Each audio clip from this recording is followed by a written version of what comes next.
Hello दोस्तों, मेरे channel पर आपका स्वागत है। दोस्तों, मैं आपके लिए लेकर आया हूं स्टॉक मार्केट ट्रेडिंग कोर्स, जिसमें हम अध्याय 1 में सीखेंगे कि स्टॉक मार्केट की पूरी नींव सीखेंगे। और दोस्तों, स्पेशली मैंने ये उन लोगों के लिए कोर्स बनाया है जिनको स्टॉक मार्केट की जो जटिल भाषा है वो समझ में नहीं आती। तो दोस्तों, इस कोर्स में मैं आपको बहुत ही सरल भाषा में मैं समझाऊंगा। मंदबुद्धि से मंदबुद्धि व्यक्ति भी इसके माध्यम से आसानी से सीख पाएगा। और इस वीडियो के साथ बने रहिए दोस्तों, क्योंकि इस वीडियो के जैसा आपको YouTube पर कहीं नहीं मिलेगा जहां आपको इतनी सरल भाषा में समझाया गया है। तथा मैं स्लाइड के माध्यम से आपको पूरी एक एक डिटेल आसान भाषा में समझाऊंगा। तो दोस्तों, स्टॉक मार्केट ट्रेडिंग के इस कोर्स में मैं आपको अध्याय 1 में स्टॉक मार्केट की पूरी जो नींव है, स्टॉक मार्केट कब बना था, स्टॉक मार्केट कब अस्तित्व में आया, तो तथा नए इन्वेस्टर के लिए स्टॉक मार्केट कैसा है, इस अध्याय में दोस्तों हम ये पढ़ेंगे। तो बने रहिए। इस अध्याय में दोस्तों हम पढ़ेंगे अपने टॉपिक 1 है अपना स्टॉक मार्केट। स्टॉक मार्केट क्या होता है, सबसे आसान भाषा में हम शेयर बाजार को समझेंगे। दूसरे पॉइंट में हम दोस्तों जो शेयर जो स्टॉक होते हैं वो क्या होते हैं, इसे एक बहुत ही सरल उदाहरण के माध्यम से गहराई से समझेंगे। तीसरे पॉइंट में दोस्तों कंपनियों की जरूरत, कंपनियां स्टॉक मार्केट में क्यों आती हैं, उन्हें पैसों की आवश्यकता क्यों पड़ती है, ये हम तीसरे पॉइंट में पढ़ेंगे। चौथे पॉइंट में दोस्तों हम ये पढ़ेंगे कि पैसे कैसे बनते हैं, स्टॉक मार्केट में पैसे कैसे बनते हैं, कैपिटल गेन और डिविडेंड क्या है। पांचवें पॉइंट में हम भारत के दो बड़े stock exchange, Bombay stock exchange और नेशनल स्टॉक एक्सचेंज के बारे में संपूर्ण जानकारी लेंगे। छठे पॉइंट में दोस्तों सेंसेक्स और निफ्टी क्या है, आसान भाषा में समझेंगे कि ये कैसे काम करते हैं। सातवें और आठवें पॉइंट्स में दोस्तों डीमेट अकाउंट और ट्रेडिंग अकाउंट क्या होते हैं और ये कैसे काम करते हैं। दोस्तों, नौवें पॉइंट्स में ब्रोकर क्या होता है और ब्रोकर ऐप कैसे काम करती है। 10वें पॉइंट में दोस्तों इन्वेस्टर, ट्रेडर और सट्टेबाज में क्या फर्क है, आपके लिए क्या सही है, ये हम दोस्तों 10वें पॉइंट में पढ़ेंगे। इसके आगे हम 11वें और 12वें पॉइंट की बात करें तो बुल मार्केट और बियर मार्केट क्या होता है, स्टॉक मार्केट के काम करने के घंटे कितने समय तक काम करता है।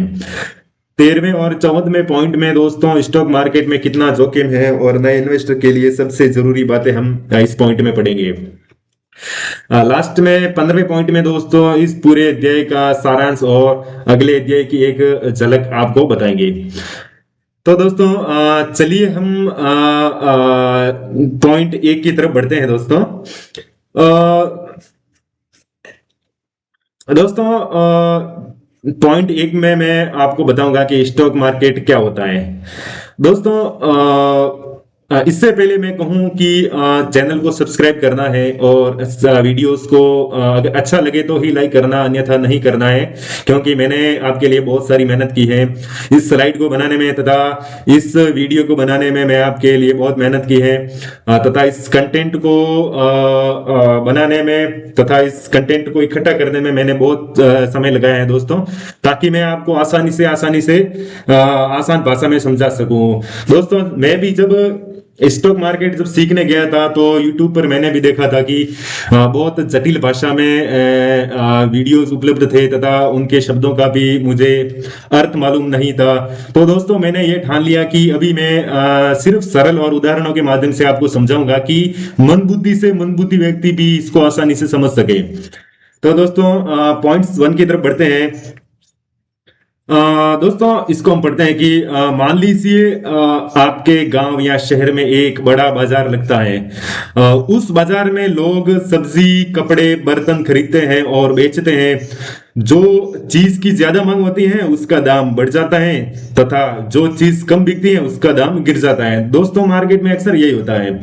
ठीक इसी तरह दोस्तों स्टॉक मार्केट एक ऐसा बाजार है जहां लोग कंपनियों के हिस्से, जिन्हें शेयर कहते हैं, खरीदते हैं और बेचते हैं। यानी कि दोस्तों जो कंपनियों के हिस्से हैं जिनको शेयर कहते हैं, उन्हें खरीदते और बेचते हैं। कहाँ बेचते हैं और खरीदते हैं? स्टॉक मार्केट में। स्टॉक मार्केट क्या है? एक बाजार।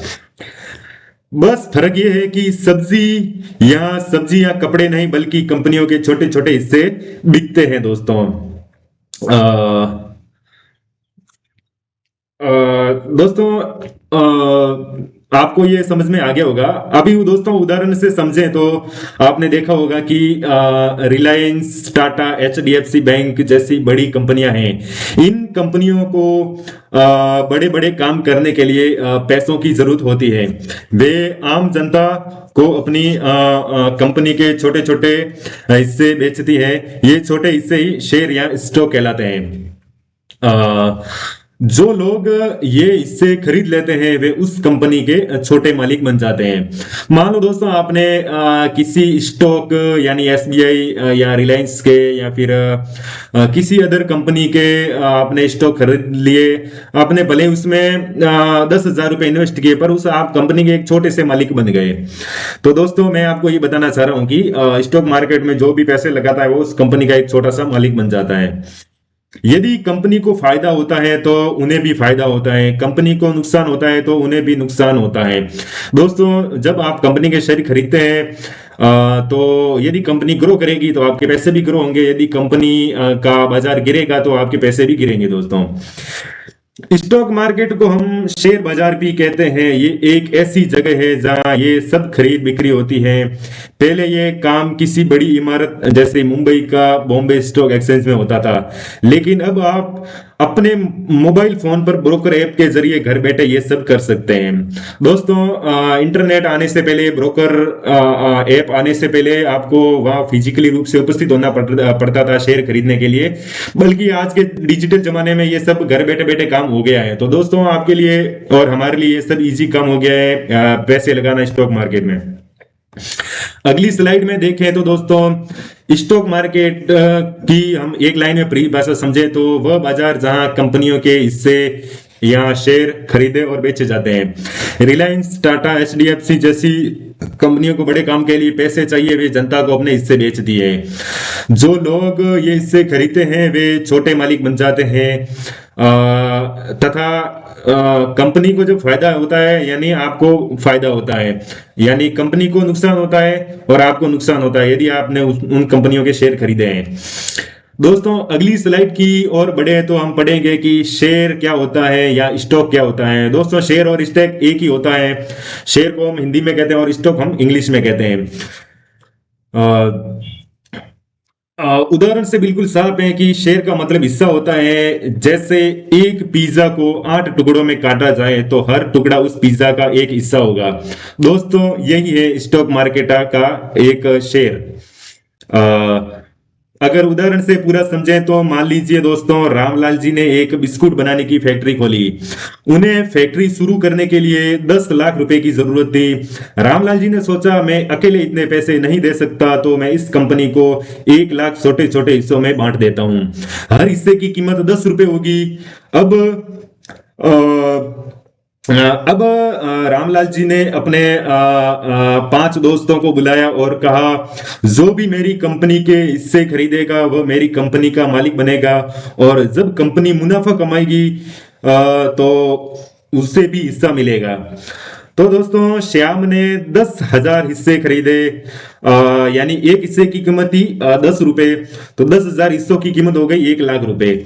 तो दोस्तों श्याम हो गया वह उस कंपनी का 10% मालिक बन गया।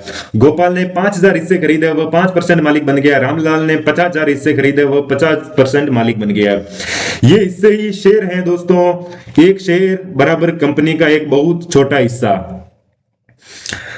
दोस्तों आगे हम पढ़ेंगे कि शेयर की कीमत क्यों बदलती रहती है, इससे हम इस स्लाइड के माध्यम से जानेंगे। जब रामलाल जी की फैक्ट्री अच्छा बिस्कुट बनाने लगी और पूरे देश में मशहूर हो गई तो ज्यादा लोग उनके शेयर खरीदना चाहने लगे। ज्यादा मांग होने से शेयर की कीमत 10 रुपए से बढ़कर 25 रुपए हो गई। लेकिन अगर फैक्ट्री में कोई प्रॉब्लम आ गई, यानी मशीन खराब हो गई, यानी बिस्कुट बिकना बंद हो गया, तो लोग शेयर बेचने लगेंगे और कीमत 10 रुपए से गिरकर 5 रुपए हो सकती है। तो दोस्तों इसमें यही बताने का प्रयास किया जा रहा है कि शेयर की कीमत बढ़ती क्यों है और घटती क्यों है। शेयर की कीमत बढ़ती क्यों है, क्योंकि मांग भी बढ़ रही है, लोग खरीदने वाले ज्यादा है। और घटती क्यों है कि या तो मार्केट लॉस में चल रही है, या प्रोडक्ट अच्छे नहीं दे रही है, या मांग भी घट रही है, तो उस कंपनी के शेयर का दाम गिरेगा। दोस्तों याद रखें कि जब मांग बढ़ती है तो शेयर का दाम बढ़ता है, यदि मांग घटती है तो शेयर का दाम गिरता है। यही स्टॉक मार्केट का सबसे बुनियादी नियम है दोस्तों। अगली स्लाइड में देखें तो दोस्तों कंपनियां स्टॉक मार्केट में क्यों आती हैं, ये बहुत ही अहम सवाल है दोस्तों। हम इस स्लाइड में हम आपको समझाएंगे कि ये सवाल बहुत जरूरी है। आखिर कोई कंपनी अपने हिस्से आम लोगों को क्यों बेचेगी? तो इसका सबसे पहला कारण है कि पैसों की जरूरत। हर बड़ी कंपनी को बड़ा बनने के लिए बहुत ज्यादा पैसा चाहिए होता है, जैसे नई फैक्ट्री खोलना, ज्यादा कर्मचारी रखना, नए देशों में कारोबार फैलाना, तथा नई तकनीक खरीदना। ये पैसा वे बैंक से उधार लेकर भी ला सकती है, लेकिन उस पर ब्याज देना पड़ता है। इसलिए वे एक और तरीका अपनाती है, आईपीओ लाकर आम जनता से पैसे जुटाती है दोस्तों। आगे हम पढ़ेंगे दोस्तों कि आईपीओ क्या है। तो आईपीओ का मतलब होता है इनिशियल पब्लिक ऑफरिंग, जिसको हिंदी में कहें तो शुरुआती सार्वजनिक पेशकश, इसका हिंदी मतलब होता है जब कोई कंपनी पहली बार स्टॉक मार्केट में आती है और आम जनता को अपने शेयर बेचती है, उसे आईपीओ कहते हैं। उदाहरण के लिए एलआईसी इंश्योरेंस जब 2022 में पहली बार स्टॉक मार्केट में आई, वह एक आईपीओ था, लाखों लोगों ने उसमें पैसे लगाए। जब कंपनी को पैसा मिल जाता है तो वह बिना ब्याज दिए अपना काम बढ़ाती हैं। बदले में जो लोग उसमें पैसे लगाते हैं उन्हें कंपनी के मुनाफे में हिस्सा मिलता है। ये हिस्सा डिविडेंड या लाभांश कहलाता है। अगली स्लाइड में दोस्तों हम पढ़ेंगे कि स्टॉक मार्केट में पैसे कैसे बनते हैं। ये सबसे जरूरी सवाल है कि स्टॉक मार्केट में पैसे बनने के मुख्य दो कारक होते हैं। सबसे पहला अपने बात करें तो कैपिटल गेन, जिसे पूंजी लाभ कहते हैं। तो इसमें स्टॉक मार्केट में पैसे कैसे बनते हैं। पहला तरीका है कि शेयर की कीमत बढ़ने से, जिसको कहते हैं कैपिटल गेन। उदाहरण के लिए आपने एचडीएफसी बैंक का एक शेयर 1,000 रुपए में खरीदा, लेकिन 6 महीने बाद उस शेयर की कीमत 1,400 रुपए हो गई। आपने उसे बेच दिया, आपको 400 रुपए का फायदा हुआ। यही कैपिटल गेन या पूंजी लाभ है दोस्तों। दोस्तों शेयर मार्केट में पैसे बनाने का ये पहला तरीका है। दूसरा तरीका और है जिसे कहते हैं डिविडेंड या लाभांश। तो ये क्या होता है, जैसे आपने टाटा स्टील के 100 शेयर खरीदे। टाटा स्टील ने साल में अच्छा मुनाफा कमाया या प्रॉफिट कमाया और हर शेयर पर 15 रुपए का डिविडेंड देने का ऐलान किया। यानी हर एक शेयर पर 15 रुपए देने का ऐलान किया। यानी आपके पास 100 शेयर है तो आपको 15 रुपए के हिसाब से उन 100 शेयरों का हिसाब मिलेगा, जिसका 1500 रुपए होता है।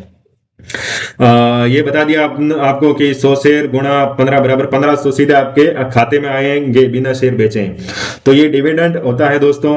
अगली स्लाइड में देखिए तो पैसे गंवाने का तरीका भी जाने। आपने पैसे कमा तो दिए, पर पैसे गंवाने का भी तरीका देख लीजिए।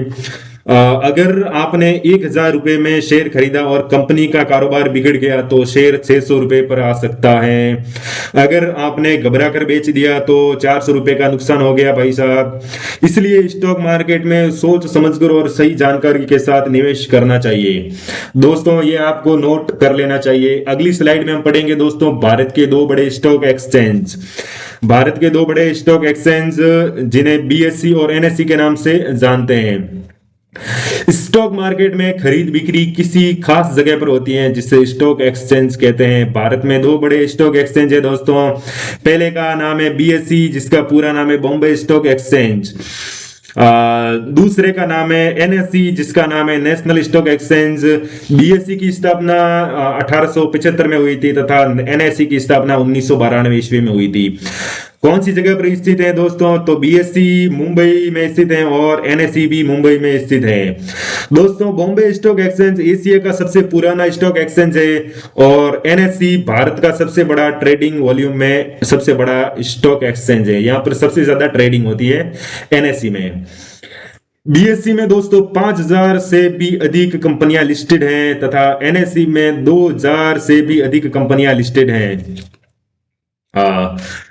बीएसई का इंडेक्स है दोस्तों सेंसेक्स तथा एनएसई का इंडेक्स है निफ्टी 50। काम की बात करते हैं दोस्तों, जब आप अपनी ब्रोकर ऐप में किसी शेयर को देखते हैं तो वहां बीएसई और एनएसई दामों के दाम अलग अलग दिखते हैं, उसके भाव अलग अलग दिखते हैं बीएसई में और एनएसई में, दोनों में।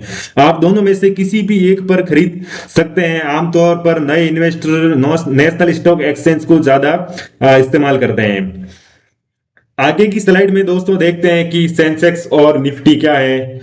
तो रोज दोस्तों, रोज टीवी पर या अखबार में आप सुनते होंगे कि आज सेंसेक्स 500 अंक सड़ा या निफ्टी 200 अंक गिरा। आइए समझते हैं ये क्या होता है।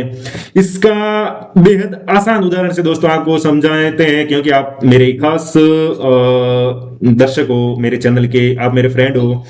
मान लीजिए आपके गांव में 30 दुकानें हैं। हर दिन इन दुकानों का कुल कारोबार कितना हुआ ये देखकर गांव की आर्थिक सेहत पता चलती है। ठीक इसी तरह सेंसेक्स बराबर, यानी सेंसेक्स किसको कहेंगे कि बीएसई की 30 सबसे बड़ी और प्रसिद्ध कंपनियों के शेयर की मिली जुली कीमत का एक नंबर है दोस्तों। उसी तरह निफ्टी 50 में जो एनएसई की 50 सबसे बड़ी कंपनियों के शेयर की जो मिली जुली कीमत का एक नंबर है। जब इन 30 या 50 कंपनियों के शेयर के दाम बढ़ेंगे तो सेंसेक्स या निफ्टी ऊपर जाता है। यदि इन 30 या 50 कंपनियों के दाम गिरेंगे तो सेंसेक्स या निफ्टी नीचे आता है।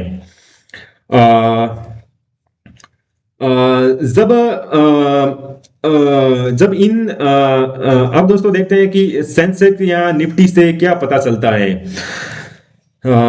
सेंसेक्स या निफ्टी से क्या पता चलता है दोस्तों?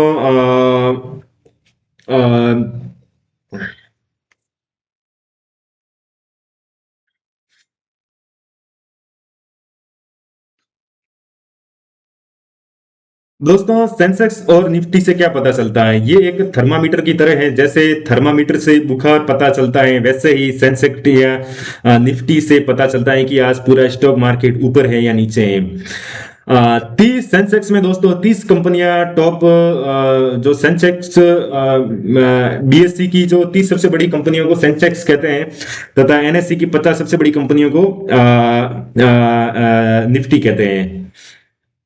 याद रखें दोस्तों, सेंसेक्स ऊपर गया यानी अच्छा दिन, ज्यादा शेयरों के दाम बढ़े हैं। सेंसेक्स नीचे गया यानी बुरा दिन, ज्यादा शेयरों के दाम गिरे हैं दोस्तों।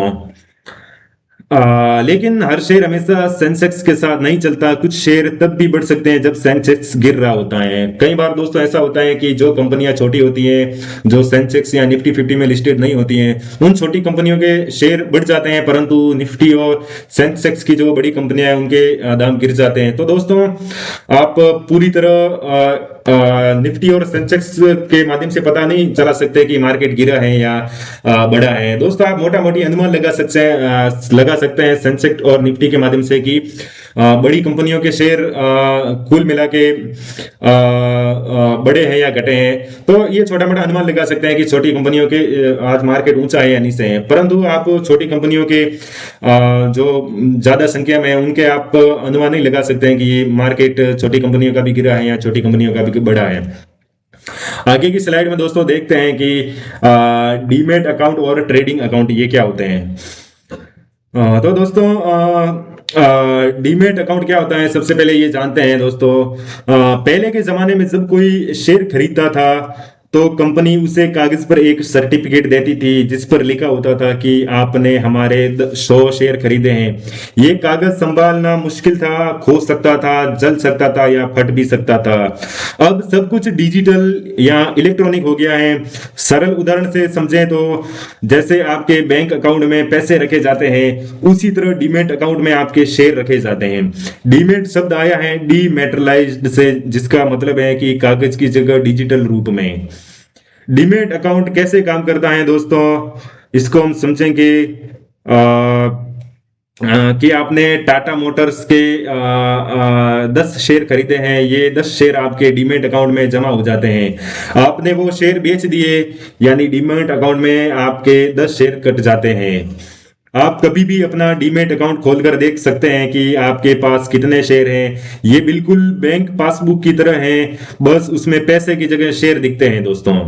जरूरी जानकारी जान लीजिए दोस्तों, भारत में डीमैट अकाउंट एनएसडीएल, जिसका पूरा नाम है नेशनल सिक्योरिटी डिपॉजिटरी लिमिटेड, और सीडीएसएल, जिसका नाम है सेंट्रल डिपॉजिटरी सर्विस लिमिटेड, नाम की 2 सरकारी संस्थाओं के पास रखे जाते हैं। आपके जो दोस्तों जो डीमैट अकाउंट है वो इन संस्थाओं के पास होते हैं, एनएसडीएल और सीडीएसएल के पास। आपका ब्रोकर इन तक आपकी पहुंच बनाता है दोस्तों। इन तक पहुंच आपकी कैसे बनाता है? ब्रोकर आपको खाता बनाना पड़ता है ब्रोकर ऐप में, तथा वो एक बिचौलिए का काम करता है, तथा आप डिजिटल रूप से आपका खाता मैनेज करते हैं दोस्तों।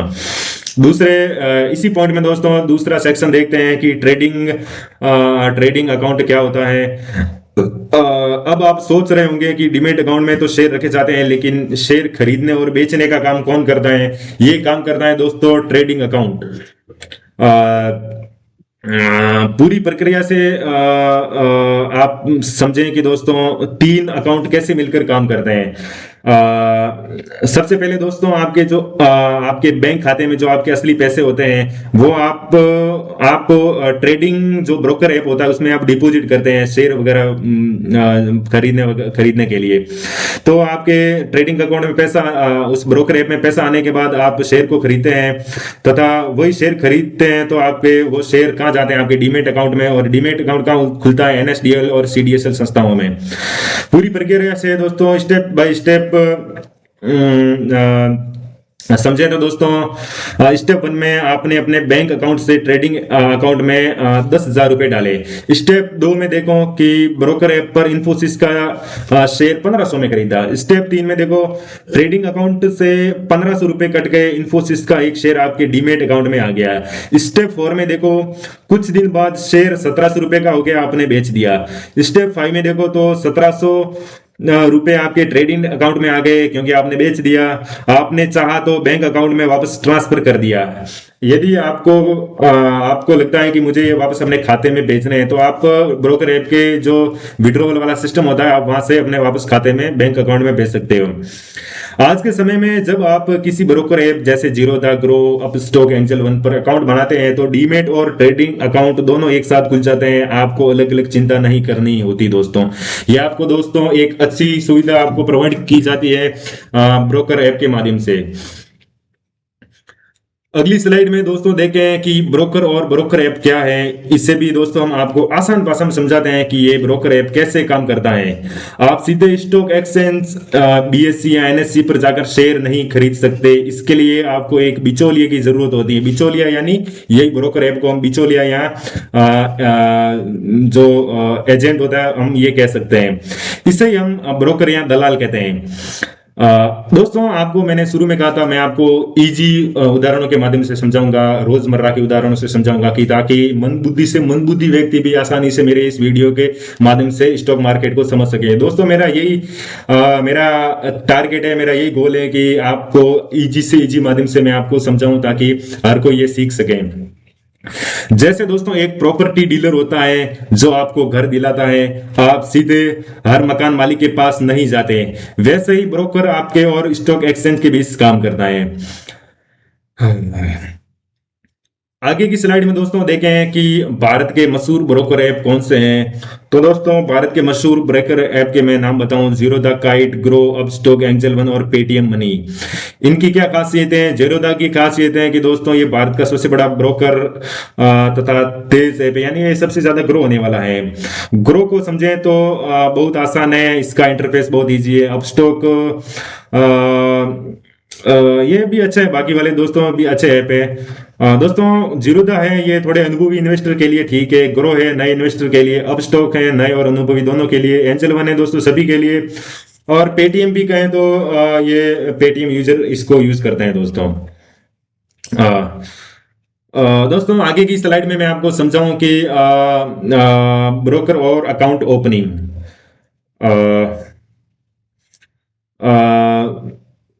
तो दोस्तों सबसे पहले आपको ब्रोकर इस पॉइंट में मैं आपको समझाऊं कि ब्रोकर ऐप पैसे कैसे कमाता है।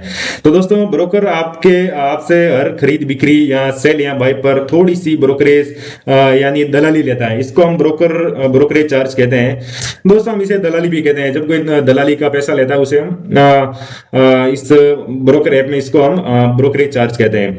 जैसे 10,000 के शेयर खरीदे आपने तथा ब्रोकर ने 20 रुपए की ब्रोकरेज या दलाली ली, ये चार्ज लिया आपसे 20 रुपए, कितने पर लिया? 10,000 रुपए के शेयर पर। यदि आपने शेयर बेचे फिर दोबारा आपसे 20 रुपए की दलाली ली, जिसका नाम है ब्रोकरेज चार्ज।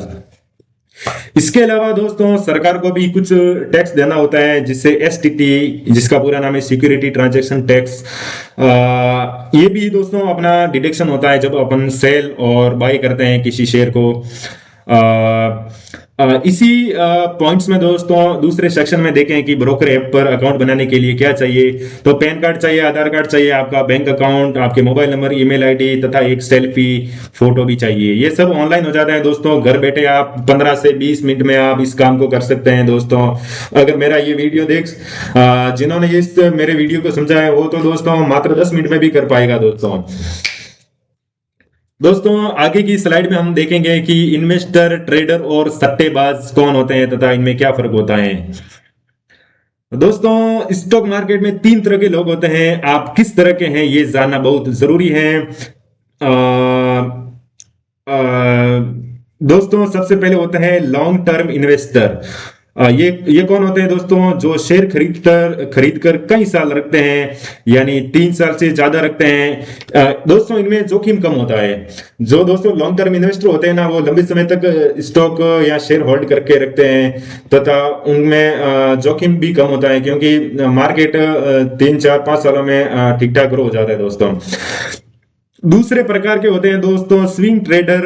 ये कुछ दिन से कुछ हफ्तों में खरीद बेच करते हैं, यानी 2-3 महीने के बाद या 2-3 दिनों के बाद दोस्तों ये शेयर होल्ड करके बेच देते हैं। दोस्तों इसमें जोखिम मध्यम होता है, इसमें मॉडरेट जोखिम होता है, क्योंकि आप कम समय में आपको सब एनालिसिस करना पड़ता है कि कौन सा स्टॉक बढ़ेगा, कौन सा स्टॉक घटेगा।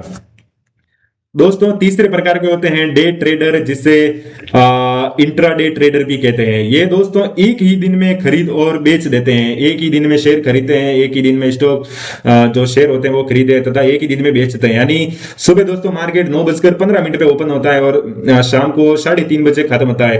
इन 9:15 से लेकर 3 बजे तक 30 मिनट तक इनके बीच आपको खरीद और बिक्री यानी सेल और बाय और सेल करना पड़ता है। अगर दोस्तों आपने बाय सेल नहीं किया तो ये ऑटोमेटिकली आपके लास्ट मिनट तक आपका ऑटो सेल हो जाएगा दोस्तों एक और होते हैं सट्टेबाज, जिसे कहते हैं स्पेकुलेटर। ये बिना जानकारी के सिर्फ किस्मत आजमाते हैं, इनकी कोई तय सीमा नहीं होती और इसमें जोखिम भी बहुत दोस्तों ज्यादा होता है। इंट्राडे ट्रेडर में भी दोस्तों जोखिम बहुत ज्यादा होता है, क्योंकि आप एक ही दिन में आपको प्रॉफिट कमाना होता है, आपके ऊपर प्रेशर रहता है दोस्तों, आप में इरिटेशन होता है दोस्तों, आप मानसिक रूप से भी परेशान हो सकते हैं दोस्तों इंट्राडे ट्रेडिंग यदि आप करते हैं तो दोस्तों इसमें आपको दोस्तों बहुत सीखने की जरूरत होती है। यदि दोस्तों आपको सलाह चाहिए तो मैं देना चाहूँ कि आप अभी नए हैं, इसलिए लॉन्ग टर्म इन्वेस्टर बनना आपके लिए सबसे सुरक्षित और फायदेमंद है दोस्तों। डे ट्रेडिंग या इंट्राडे नए लोगों के लिए बहुत खतरनाक होती है। इसमें 90% नए ट्रेडर पैसे गंवाते हैं दोस्तों। आपको उन 90% में से नहीं आना है, आपको पैसे नहीं गंवाने हैं दोस्तों। आप उसको शुरू में सीख सकते हैं तथा आप लॉन्ग टर्म इन्वेस्टर बन सकते हैं। यदि धीरे धीरे आपको समझ में आएगा तो फिर आप तो दोस्तों स्विंग ट्रेडर, उसके बाद डे ट्रेडर आप बन सकते हैं दोस्तों। दोस्तों अगली स्लाइड में हम देखें कि बुल मार्केट और बियर मार्केट क्या होता है। दोस्तों ये दो शब्द आप हमेशा सुनेंगे, इन्हें अच्छे से समझ लीजिए दोस्तों। बुल मार्केट किसे कहते हैं? यानी बुल यानी भैंस होती है। बैल या भैंस अपने सिंग ऊपर की तरफ मारता है, ऊपर की तरफ मारता है, यानी शेयरों के दाम ऊपर जा रहे हैं, सब खुश हैं, पैसे बन रहे हैं दोस्तों। इस समय निवेश करना और रखना फायदेमंद होता है दोस्तों। इसी तरह बियर मार्केट भी समझ लीजिए दोस्तों। बियर का मतलब होता है भालू। भालू अपने पंजे नीचे की तरफ मारता है, यानी शेयर के दाम नीचे जा रहे हैं, लोग डरे हुए हैं, बेचैनी की ओर हैं दोस्तों। अच्छे शेयर सस्ते में मिल सकते हैं, खरीदारी का मौका हो सकता है दोस्तों। लॉन्ग टर्म में आपके बेस्ट रहेगा यदि आप बियर मार्केट में आप यदि शेयर बाय करते हैं तो दोस्तों। एक शानदार उदाहरण से मैं आपको समझाता हूं दोस्तों। कोविड-19 के समय मार्च 2020 में सेंसेक्स एक महीने में 40% गिर गया था दोस्तों। ये था बियर मार्केट। लेकिन जिन लोगों ने उस समय अच्छी कंपनियों के शेयर खरीदे, उन्होंने 2021 तक 2 से 3 गुना पैसे बना लिया। ये बाद में बुल मार्केट बन गया दोस्तों। पहले दोस्तों बनता है बियर मार्केट, उसके बाद बनता है बुल मार्केट। बियर मार्केट में अच्छे शेयर सस्ते में खरीदें तथा बुल मार्केट में बेच देवें दोस्तों। ये मेरी सलाह है आपको। और कुछ जरूरी शब्द मैं आपको समझाता हूं दोस्तों। मार्केट क्रैश क्या होता है? जब बहुत तेजी से और बहुत ज्यादा गिरावट आती है उसे मार्केट क्रैश कहते हैं। जैसे 20% तक शेयर गिर जाते हैं दोस्तों कभी कभार। ये दोस्तों रैली क्या है या रैली क्या है दोस्तों, आप समझ लो इसको। जब मार्केट तेजी से ऊपर बढ़े तब ये रॉकेट जैसा बन जाता है मार्केट दोस्तों। करेक्शन दोस्तों, जब मार्केट 10% तक गिरे तो ये सामान्य माना जाता है। ये मार्केट क्रैश नहीं कह सकते दोस्तों, ये आप करेक्शन में ऐड कर लीजिए दोस्तों। एक और है दोस्तों 52 सप्ताह में हाई और लो। जो शेयर का प्राइस है वो हाई और लो, ये 52 सप्ताह में आपको दोस्तों ब्रोकर ऐप में ये फीचर आपको अवेलेबल करवाया जाता है, जिसमें आप पिछले 1 साल का सबसे ऊंचा और नीचा दाम देख सकते हैं दोस्तों। आगे की स्लाइड में दोस्तों बढ़े तो आपको मैं समझाऊंगा कि स्टॉक मार्केट के काम करने के घंटे और दिन क्या है। दोस्तों स्टॉक मार्केट सोमवार से शुक्रवार 5 दिन खुलता है और शनिवार और रविवार को बंद रहता है। सरकारी छुट्टियों पर भी दोस्तों स्टॉक मार्केट बंद रहता है। समय दोस्तों बताऊं कि सुबह 9 बजे से 9:15 तक दोस्तों प्री ओपन सेशन होता है। इसे स्टॉक मार्केट में प्री ओपन सेशन कहते हैं, या शुरुआती कीमत तय होती है। उसके बाद दोस्तों 9:15 के बाद मार्केट ओपन होता है तथा इसी टाइम से खरीद और बिक्री शुरू होती है शेयरों की। यानी आप सेल और बाय 9:15 के बाद ही कर सकते हैं। और 9:15 से लेकर 3:30 तक दोस्तों ये रेगुलर ट्रेडिंग सेशन होता है, जिसमें पूरे जोश से बाजार सरगर्मी से चलता रहता है।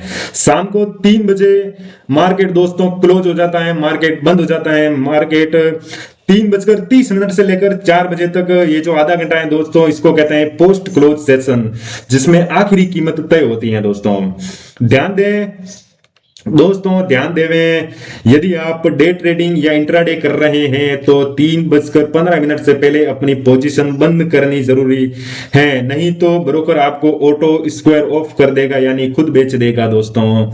लेकिन अगर आप शेयर होल्ड रखना चाह रहे हैं तो मार्केट बंद होने के बाद भी वे आपके डीमेट अकाउंट में सुरक्षित रहते हैं दोस्तों। ये दोस्तों डिलीवरी में जब आप शेयर खरीदते हैं तो आपको दोस्तों उसमें ब्रोकर ऐप है वो ऑटो सेल नहीं करता, वो आपके डीमेट अकाउंट में चले जाते हैं डायरेक्ट। आपको डिलीवरी में शेयर क्यों खरीदे? क्योंकि आपको लॉन्ग टर्म में होल्ड करके रखने हैं, क्योंकि इंट्राडे में तो आपको दोस्तों एक दिन में ही बाय करके सेल करना होता है। अगली स्लाइड में दोस्तों देखें कि स्टॉक मार्केट में कितना जोखिम है दोस्तों। आपको ये भी बहुत जानना जरूरी है, क्योंकि आपने सीख तो लिया, आप एकदम कूद पड़े मेरे कहने से डाउनलोड कर दिया तो दोस्तों बहुत जोखिम हो सकते हैं दोस्तों। आपको दोस्तों बताऊं, स्टॉक मार्केट में फायदा और नुकसान दोनों होते हैं, ये बात पक्की है, लेकिन जोखिम को समझकर उसे कम किया जा सकता है दोस्तों। कौन कौन से जोखिम होते हैं दोस्तों, मैं आपको बताऊं। जोखिम का प्रकार के मार्केट रिस्क दोस्तों, इसका मतलब क्या है कि पूरा मार्केट गिर जाए जैसे कोविड-19 में हुआ। कैसे बचें दोस्तों, लंबे समय तक रखें, घबराए नहीं। दोस्तों कंपनी रिस्क होती है, जिस कंपनी का शेयर लिया वो डूब जाए दोस्तों, ये भी आपको एनालिसिस करके रखना है, उन कंपनी से जुड़ा रहना है। इसलिए दोस्तों सिर्फ एक कंपनी में सारे पैसे न लगाएं। दोस्तों मैं आपको डर भी बताता हूँ और सॉल्यूशन भी।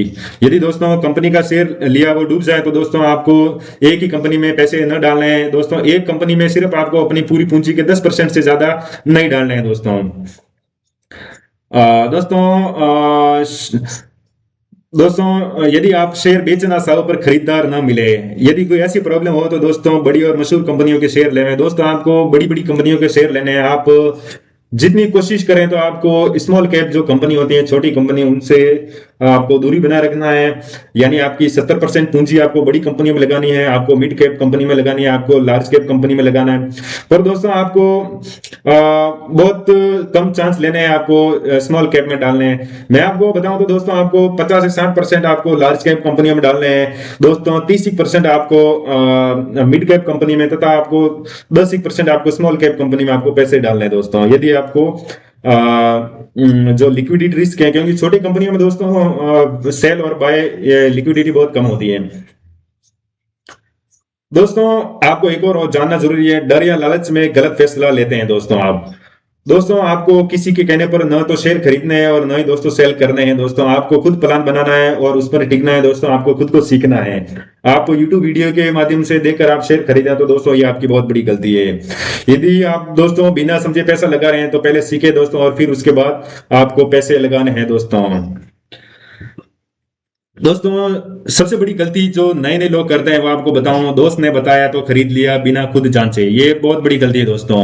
दूसरी गलती क्या करते हैं, सब कुछ एक ही कंपनी में लगा दिया। तीसरी गलती क्या करते हैं, मार्केट गिरते ही घबरा कर बेच दिया दोस्तों। ये आप बहुत ज्यादा गलती करते हैं। और देखते हैं उधार लेकर स्टॉक मार्केट में पैसे लगाए। आपने उधार लेकर स्टॉक मार्केट में पैसे लगाए, आपको खुद तो कमाते हैं नहीं, उधार लेके आपने लगा दिया और वो भी गंवा दिए। ऐसा बिल्कुल दोस्तों आपको नहीं करना है। रोज रोज बेचते खरीदते रहे, ब्रोकरेज में ही पैसे चले गए दोस्तों। आप रोज छोटे छोटे ट्रेड करते रहते हैं, आप सेल बाय करते हैं तो दोस्तों ब्रोकरेज में ही आपके पैसे गंवा दिए। यदि आपके दोस्तों 50 रुपए का प्रॉफिट बन रहा है तो दोस्तों आपने 15 रुपए तो ब्रोकरेज ने ले लिया, आपके 35 रुपए आए खाते में दोस्तों। ऐसा बिल्कुल नहीं करना है, आपको लॉन्ग टर्म रखना है। आपको जब प्रॉफिट अच्छा बन रहा हो 15, 20, 25%, तब भी आपको दोस्तों बेचना है दोस्तों। दोस्तों आपको जो दिग्गज इन्वेस्टर है उसका नाम है वॉरेन बफेट, जो दुनिया के सबसे बड़े इन्वेस्टर है, वो दुनिया की एक बड़ी कंपनी के मालिक है दोस्तों। उसकी मैं आपको रूल नंबर 1 बताता हूं कि कभी पैसे मत गवाओ दोस्तों। यदि आप स्टॉक मार्केट में पैसे लगाने चाहते हैं तो आपको दोस्तों लॉस कभी नहीं झेलना है, आपको सिर्फ प्रॉफिट ही सोच के आना, आपको प्रॉफिट ही कमाना है। रूल नंबर 2 दोस्तों क्या है कि आपको रूल नंबर 1 याद रखना है, आपको कभी नहीं भूलना है दोस्तों। ये दोस्तों वॉरेन बफेट की सीख है, इसलिए दोस्तों मैंने ये आपके लिए यहाँ पर एक लगाया दोस्तों, ये कोट लगाया है ना दोस्तों। अगले पॉइंट नंबर 14 में बात करें तो दोस्तों नए इन्वेस्टर के लिए सबसे जरूरी बातें क्या है वो आपको मैं बताना चाहता हूं। दोस्तों आप अभी नए हैं इसलिए आपने इस वीडियो पर क्लिक किया, क्योंकि दोस्तों मेरे थंबनेल में लिखा हुआ है कि मंदबुद्धि भी दोस्तों आसानी से सीख सकता है। दोस्तों मैं सभी की रिस्पेक्ट करता हूं, क्योंकि दोस्तों मैं इतने इजी मेहनत करके दोस्तों ये मैंने कोर्स बनाया, तो इसलिए दोस्तों ये मुझे करना पड़ रहा है दोस्तों। दोस्तों आप अभी नए हैं, ये एक बड़ी ताकत है, क्योंकि अभी आप सही आदतें बना सकते हैं। यहाँ वे सबसे जरूरी बातें हैं जो हर नए इन्वेस्टर को पता होनी चाहिए दोस्तों। मैं आपको ये बातें बताने जा रहा हूँ। सबसे पहली बात है दोस्तों, छोटे से शुरू करें, पहले 500 रुपए से या 1000 रुपए से शुरू करें। जब आत्मविश्वास आए तब रकम बढ़ाएं दोस्तों। दूसरा बिंदु है दोस्तों, सिर्फ वो पैसा लगाएं जिसकी जरूरत न हो। जैसे दोस्तों किराया, राशन, बच्चों की फीस, इनके पैसे स्टॉक मार्केट में आपको कभी नहीं लगाने दोस्तों। आपके पास एक्स्ट्रा सेविंग है तभी आपको दोस्तों पैसे लगाने हैं। तीसरी सीख है दोस्तों आपके लिए कि एक साथ सब कुछ न खरीदें, थोड़ा थोड़ा करके खरीदें। इससे SIP सिस्टमिक इन्वेस्टमेंट प्लान जैसा तरीका कहते हैं दोस्तों। आपको एक साथ कुछ नहीं करना, आपको थोड़े थोड़े पैसे लगाने। एक मान लो दोस्तों आपकी 20,000 महीने की सैलरी है, आपने 7-8 हजार रुपए एक महीने में लगा दिए दोस्तों। ऐसा नहीं करना है बिल्कुल। आपको आपके जितने पास सेविंग बन रही है 1000, 2000, 3000, आपको उतना ही लगाना है दोस्तों। आपको ज्यादा रिस्क भी नहीं लेना है। तीसरी सीख क्या है दोस्तों, कम से कम 5-10 अलग अलग कंपनियों में लगाएं दोस्तों। अंडे एक टोकरी में न रखे, यही डाइवर्सिफिकेशन है दोस्तों। अंडे आपने एक टोकरी में रख दिए तो सारे अंडे डैमेज हो जाएंगे, आपको अलग अलग टोकरी में अंडे रखने हैं दोस्तों। अगली सीख है दोस्तों, अफवाहों पर नहीं, जानकारी पर भरोसा रखें, ये शेयर कल दोगुना होगा, ऐसी बातों से बचें दोस्तों। आपको यूट्यूब वीडियो में ऐसे बहुत बताएंगे, आपको टेलीग्राम न्यूज में बताएंगे, आपको कोई भी सोशल मीडिया पर आपको कोई भी सीख दें कि आपको ये स्टॉक खरीदना है, ये अगले दिन 2 गुना बढ़ने के चांस है दोस्तों। आपको सबसे पहले खुद का दिमाग लगाना है दोस्तों, ऐसी बातों पर भरोसा नहीं करना है दोस्तों। अगली सीख है दोस्तों, लंबे समय का साथ दें। स्टॉक मार्केट में दोस्तों 1-2 साल में भले ना हो, परंतु 5-10 साल में जरूर फायदा होता है दोस्तों। आप जितने लंबे तक दोस्तों शेयर होल्ड करके रखेंगे, उतना ही आपको ज्यादा बेनिफिट होगा दोस्तों। अगली दोस्तों देखें तो टैक्स के बारे में जाने। शेयर से कमाई पर भी टैक्स लगता है, ये जानना बहुत जरूरी है दोस्तों। टैक्स दोस्तों सभी के लिए जानना बहुत जरूरी है, यही सबसे बड़ी बात है। म्यूचुअल फंड से भी शुरू कर सकते हैं दोस्तों आप अपनी इन्वेस्टिंग को, ये एक और बड़ी सीख है। अगर खुद शेयर चुनना मुश्किल लगे तो एसआईपी में म्यूचुअल फंड अच्छा विकल्प हो दोस्तों। आप नए हो, आपको बिल्कुल पता नहीं है कि स्टॉक मार्केट में पैसे कैसे लगाएं, तो दोस्तों आपको पता नहीं कि कौन सा स्टॉक खरीदे, इतनी 5000 कंपनियां हैं, कौन सा शेयर खरीदें, तो आपको दोस्तों म्यूचुअल फंड में भी पैसे आप लगा सकते हैं। म्यूचुअल फंड यानी आपके लिए कंपनी ऑटोमेटिक, जो म्यूचुअल फंड की जो कंपनी होती है वो आपके लिए ऑटोमेटिक पैसे लगाएगी, आपका मैनेजमेंट देखेगी, आपको कुछ नहीं करना है, बस आपको मंथली पैसे एसआईपी भी करवा सकते हैं दोस्तों। तो ये आपके लिए, नए लोगों के लिए म्यूचुअल फंड भी एक अच्छा विकल्प है दोस्तों। सबसे महत्वपूर्ण सोच है दोस्तों, स्टॉक मार्केट कोई जादू की छड़ी नहीं है जो रातों रात आपको अमीर बना दे दोस्तों, ये आपको गांठ बांध लेनी है। ये एक साधन है, सही जानकारी, धैर्य और अनुशासन से ये आपको धीरे धीरे अमीर बनाता है। ये सही सोच ये है कि मैं इस कंपनी का मालिक बन रहा हूं, सिर्फ शेयर नहीं खरीद रहा। आपको ये भी सोचना है कि मैं इस कंपनी का मालिक बन रहा हूं, आपको पूरा एनालिसिस करना है उस कंपनी में, आप अपने पैसे ऐसे ही मत लगाएं दोस्तों। हाँ दोस्तों, इस अध्याय का हम सारांश एक नजर में देखेंगे दोस्तों। इसमें हमने क्या क्या जो सीखा है, स्टॉक मार्केट है, शेयर, कंपनियों के हिस्से खरीदने बेचने का बाजार, कंपनियां आईपीओ के जरिए पैसे जुटाने आती हैं, पैसे बनते हैं, कैपिटल गेन बढ़ते हैं और डिविडेंड होता है दोस्तों। आज हमने ये सीखा है दोस्तों हम अगले अध्याय में क्या सीखेंगे दोस्तों, ये आपके लिए जानना बहुत जरूरी है दोस्तों। मैंने ये वीडियो बनाया सरल भाषा में, मेरी कोशिश रहेगी कि मेरा जो अगला अध्याय है, जो मेरा चैप्टर 2 है, वो मैं इससे भी आसानी से आपके सामने प्रस्तुत कर सकूं दोस्तों। इसमें दोस्तों अगले चैप्टर में हम क्या सीखेंगे, फंडामेंटल एनालिसिस, और अगले अध्याय में हम क्या पढ़ेंगे, शेयर कैसे चुनते हैं, फंडामेंटल एनालिसिस और टेक्निकल एनालिसिस क्या है, किसी कंपनी को कैसे परखें, पीई रेशियो क्या है, ईपीएस तथा बुक वैल्यू क्या होती है, ये सब अगले अध्याय में विस्तार से सीखेंगे दोस्तों, वो भी आसान भाषा में और उदाहरणों के साथ मैं आपको ये प्रस्तुत करूंगा दोस्तों।